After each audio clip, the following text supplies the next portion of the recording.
Hello हामी आज चाहिँ नि यो गुल्मी जिल्ला धुर्कोट गाउँपालिकामा रहेको यो ग्रेट वालमा भिजिट घुम्न आएको हामी घुम्न आयौँ है। ल हेर्नुहोस् हामी 4 जना छौँ आज। एउटा मेरो छोरो, एउटा चाहिँ भाइ, एउटा सालो काठमाडौँबाट आएको। यसो घुमाइदिउँ भनेर चाहिँ आज ग्रेट वालतिर हामी घुम्दैछौँ। ग्रेट वाल माथि छ। ल हेर्नु यो ग्रेट वालबाट जान्छ माथि मन्दिर सन्दिर मूर्तिहरू छ अरे। त्यही भएर हामी चाहिँ नि घुम्दै आएको छौँ। घुम्दै दामी आएको कि क्यामेरा के छ बाबु तिमीहरूको मोबाइल छ नि होइन? राम्रो राम्रो कस्तो क्लिन आइरहेको छक्क आइरहेको यताबाट पारीतिर हेर्नु हाम्रो गाउँ पर्छ। त्यो कुहिरो कुहिरो लागेको छ त्यो कुहिरो सेतो कुहिरो लागेको चाहिँ त्यो हाम्रो गाउँ हो। निकै टाढा देखिन्छ एउटा कालो कालो है। हामी अझै टपमा जानेछौँ माथि। हेर्नु सिँढी यस्तो मजाले बनाएको छ कि टक्क टक्क गज्जा छ भने गजब बनाएर रहेछ यो। मलाई यो बनाइदेखि गज्जा छ। यहाँ आउने अवसर चाहिँ भन्न अहिले मिल्यो। त्यही पनि यो बाबुहरूले जाउँ भनेर। एक्लै भए त आउनु थिएन होला। साथी भएको बेलामा जाउँ भनेर आएको। गजब रहेछ ठाउँ एकदम टपमा। यहाँबाट जताततै हेर्दाखेरि सबै देखिँदो रहेछ। हामी निस्कँदैछौँ यहाँबाट माथि।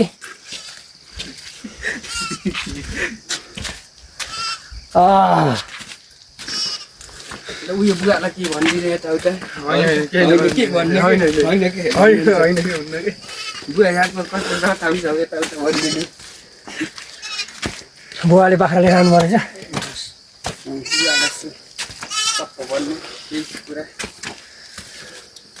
भलकमा त्यहाँ भाइरल जान्छ क्या त्यस्तो भिडियो त।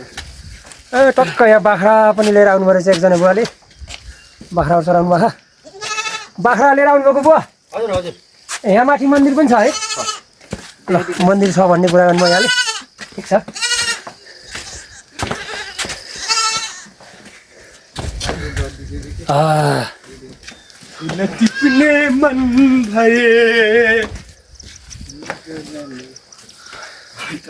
हामी यहाँ अझै यात्रामै छौँ है भाइ। अझै हामी पुगिसकेको छैनौँ। अझै हामी यात्रामै छौँ। अब बिस्तारै पुगिन्छ। अझै 10 मिनट हिँड्नुपर्ने छ यो सिँढी। बल्ल पुगिन्छ हामी। तर निकै तल हो पहाडीबाट।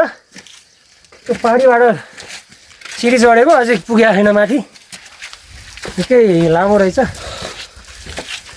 यहाँ त ठाडै निस्किनु।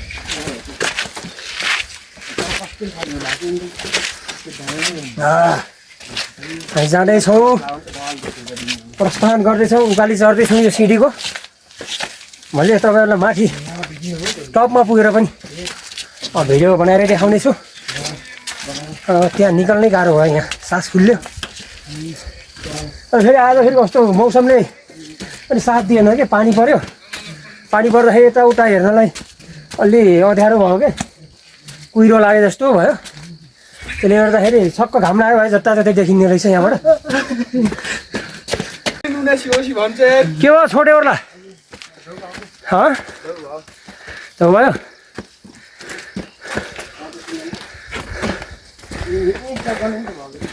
बाटो हिँडाउन केटा हो किन त्यहाँ माथि हानी भएको?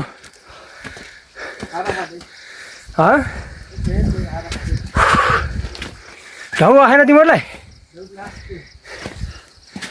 ओहो यो दिनभरि हिँडेर पनि पुगिन्न कि यार।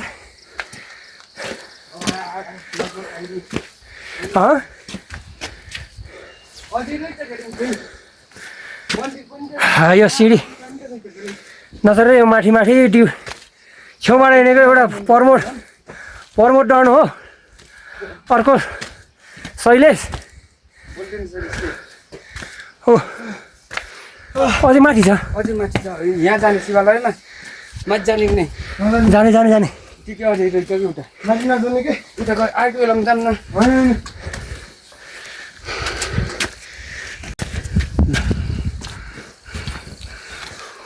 के भनिदिनु? हामी अझै हिँड्दैछौँ। गन्तव्यमा अझै पुगे आएन हामी है। यात्रा लागु छ गाह्रो रहेछ सास फुलेर फोक्सो फुलेर यत्रो हो अझै खै अझै गएको गए छ यो बाटो कहाँसम्म पुग्ने थाहा छैन त्यो मूर्ति यहाँ माथि रहेछ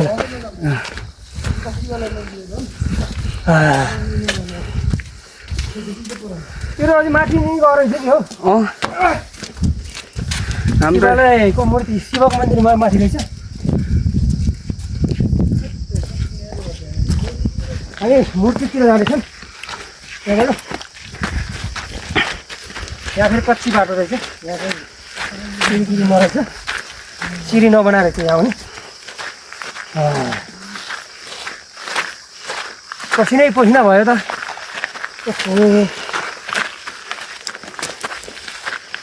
यात्रा लगभग आधी घन्टाभन्दा बेसी हिँड्यो हामी त्यो सिँढी अझै पनि पुरा भएको छैन धेरै लामो छ अझै मूर्ति भएसम्म त आइयो यहाँभन्दा माथि अब हेर गइन्छ कि नै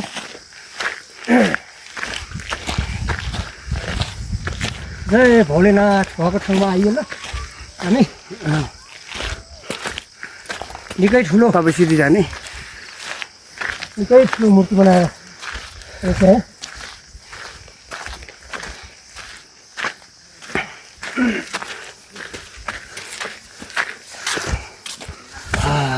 फाइनली हामी शिवको मूर्ति भयो यहाँ आइपुगेछ भाइरल गरिदिनु सबै फ्रन्ट साइडबाट हेर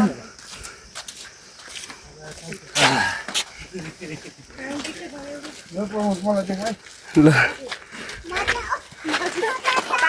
बस्न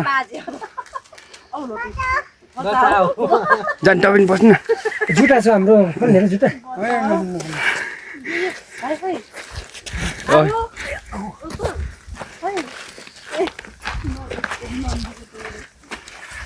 केही शब्द हल्का लामो पार्छ नि कस्तो हामी यति बेला चाहिँ नि ठिकै छ हुर्कोट गाउँपालिका यो के त्यो भन्छ माथि राम्रोसँग देखाइदेऊ न गेट वाल होइन र बरबोट हो बरबोटमा रहेन शिवको मूर्ति भइँदैन हामी आइपुगेका छौँ यति बेला यो ग्रेट वाल ग्रेट वाल हिँड्ने ठाकेर पसिनै पसिना भयो लगभग हामी पाउने अन्त जति हिँड्यो है अझै पनि यसको ट्रेन्डिङ भएको छैन धेरै माथि गएको छ यो बाटो अब खै अब त म त थाकेँ नि केटाहरू जान्छन् कि माथितिर यहाँबाट यसरी हेर्दाखेरि त बाहिरी ऊ चाहिँ खासै देखिएन मौसमले पनि हामीलाई त्यति साथ दिइरहेको छैन अहिले यति बेला पानी परेको थियो केही समय अगाडि त्यसले गर्दा कालो कालो देखिरहेको छ सबै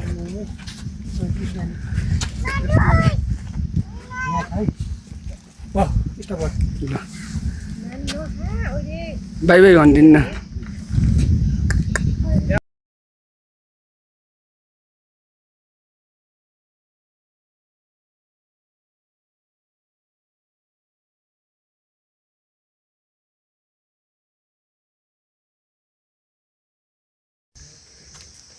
फाइनल हामी चाहिँ अब ओह्राली लाग्यौँ यहाँबाट यहाँबाट अझै माथि जाऊँ भनेको अब मलाई पनि ठाउँ भयो यिनीहरूलाई सबैलाई ठाउँ भयो अरे हामी चाहिँ शिवको मूर्ति भइनेर त गयौँ यता धेरै माथि रहेछ कहाँ पुग्नुपर्छ अझै र हामी चाहिँ फर्क्यौँ गाइजहरू है अब पानी पनि पर्ला जस्तो छ हामी निकै टाढा पुग्नुपर्ने धनमुडा भन्ने ठाउँमा जानुपर्ने छ यहाँबाट र बाटो अब पिच बाटो भए त ठिकै हुन्थ्यो कच्ची अफरोड छ बाइक प्लिट चिप्ल्यो भने फेरि एकतिर ढिका मुनि गइन्छ त्यही भएर अब चाहिँ पानी पर्ला हिँडियो है लाग्यो अब लाग्यो हामी चाहिँ घरतिर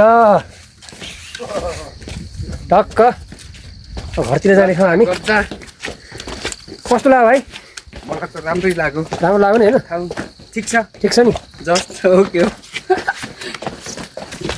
जस यहाँबाट चाहिँ धेरै ठाउँ देखेको रहेछ तर आज घाम नलाग्नाले पानी पर्यो नि त केही समय अगाडि पहिला त्यसले गर्दाखेरि कुहिरो लाग्यो जस्तो भएर कालो भयो केही पनि देखिएन के अझ केही छैन अब आइयो नेक्स्ट टाइम अब फेरि कुनै दिन आइएछ भने घाम लागेको बेलामा आइएछ भने होइन टक्क राम्ररी टक्क सबै बाहिरको सिनहरू पनि देखिने गरेर भिडियो बनाउने छु अब आज चाहिँ खासै मौसमले साथ दिएको अवस्था छैन धमिलो धमिलो देखिरहेछ माथि माथि टमाल छ कि त्यसले गर्दाखेरि क्लियर आएन भिडियो पनि होइन।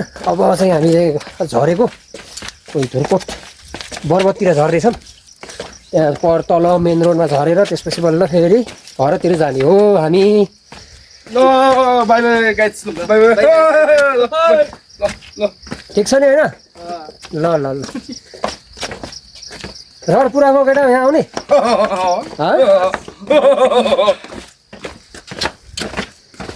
के म त थाकेको थिएन तिम्रो थाक्यो अझै माथि जाऊँ भनेको मैले हो तिम्रो त यति पनि हिँड्न सक्ने रहेछ केटा यार के गरी गरी खान्छु तिमीले गाथे ल नाच नाच खै खै नाच ल अझै राम्ररी